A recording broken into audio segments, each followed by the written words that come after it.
celle qui dérange. Première question, est-ce un projet bâti pour le long terme? Réponse.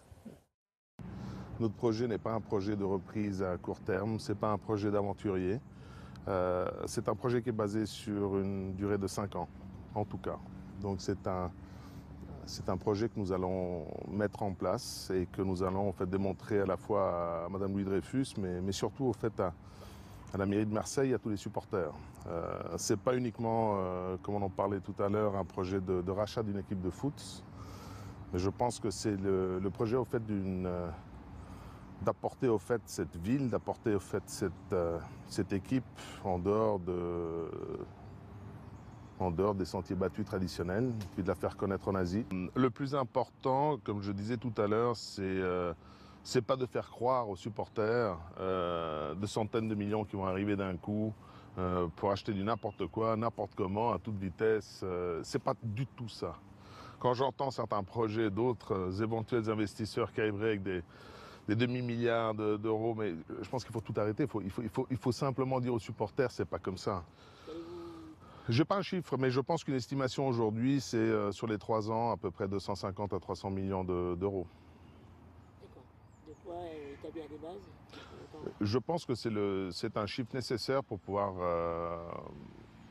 soutenir, au fait, déjà le prix qui augmente sans arrêt des joueurs, le prix des transferts, et puis de pouvoir donner les moyens par la suite. Alors, ce montant, c'est pas un montant qui va arriver d'un coup, qu'on soit bien d'accord. C'est un montant qu'en fait le fonds lèvera auprès de ses investisseurs au cours des mois à venir et par la suite des années à venir pour pouvoir donner les moyens nécessaires à ce club de gagner. C'est un club qui doit gagner, c'est un club qui ne peut pas se permettre d'être là où il est. On ne rentre pas pour faire du maintien, ça c'est une chose qui doit être très claire.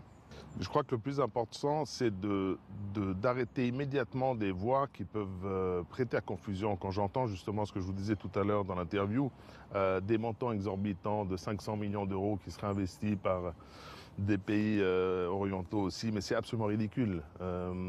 Ça, c'est du cachard. C'est sûrement des gens qui veulent se faire connaître. Une fois de plus, j'ai accepté de donner cette interview après de longs mois de silence pour dire que nous représentons en fait des bases sérieuses. On représente des institutionnels sérieux. On représente des gens qui vont tenter. C'est pas dit qu'on y arrive. Peut-être on n'arrivera pas. Peut-être Madame Louis Dreyfus ne voudra pas. Mais le but, c'est de démontrer à la fois à la propriété actuelle et aux supporters que nous avons un projet qui peut-être n'est pas aussi riche que certains pourraient l'espérer, peut-être n'est pas aussi conforme à du traditionnel investissement qui était fait dans le foot, mais nous essayons d'apporter quand même quelque chose de très concret, de très solide, sur un très long terme. Et ça aussi, on ne cherche pas uniquement à faire une acquisition pour faire de l'ego et pour se faire plaisir ou se faire connaître dans les mois à venir. Vous avez parlé déjà avec Margarita Dreyfus? Oui, on s'est rencontrés il y a quelques mois en arrière. Et elle est réceptive à votre offre? Je pense qu'elle est réceptive à notre offre, oui, absolument. Vos rendez-vous avec Vincent Labrune avaient fait beaucoup de bruit à l'époque. Quel rôle il aura dans votre nouvelle organisation? Écoutez, il n'y a aucun rôle qui est défini. J'ai connu M. Labrune, on s'est vu 2 fois, donc il m'a aidé simplement pour comprendre les activités du club, pour comprendre ce qu'il a fait. Mais il n'y a aucun rôle qui est défini pour M. Labrune pour l'instant. Vous garderez Vincent Labrune, petit Tito? On peut pas. Déjà, je ne pense pas que M. Labrune, avec ce qu'il a pris sur la tête ces derniers mois, ait envie de rester. Mais je ne peux pas parler pour lui, en tout cas pas pour le moment. Partez du principe qu'on travaille sur ce dossier maintenant depuis plus de 6 mois. Nous avons une équipe de 4 personnes qui ne font que ça.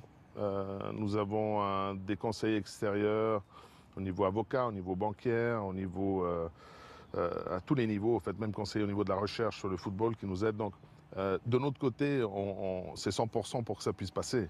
Maintenant, mon pourcentage de réussite est une chose. Il faut voir maintenant si la partie Vendresse nous considère comme étant des personnes stratégiquement importantes et surtout aussi s'ils peuvent comprendre que ce que nous voulons apporter au fait pour le club dans le futur est digne de cette équipe. Alors la structure pour l'acquisition du club sera formulée assez rapidement, courant du mois de juillet j'espère. par la suite, au fait, on mettra en place, comme je disais tout à l'heure, au fait, les financements nécessaires pour le développement du club. Je pense qu'on peut, à partir du moment où notre proposition est faite, je pense qu'on peut comptabiliser sur à peu près 60 à 90 jours. Donc je pense que pour le début de l'automne, on doit être pareil. Écoutez, le PSG a fait un travail incroyable.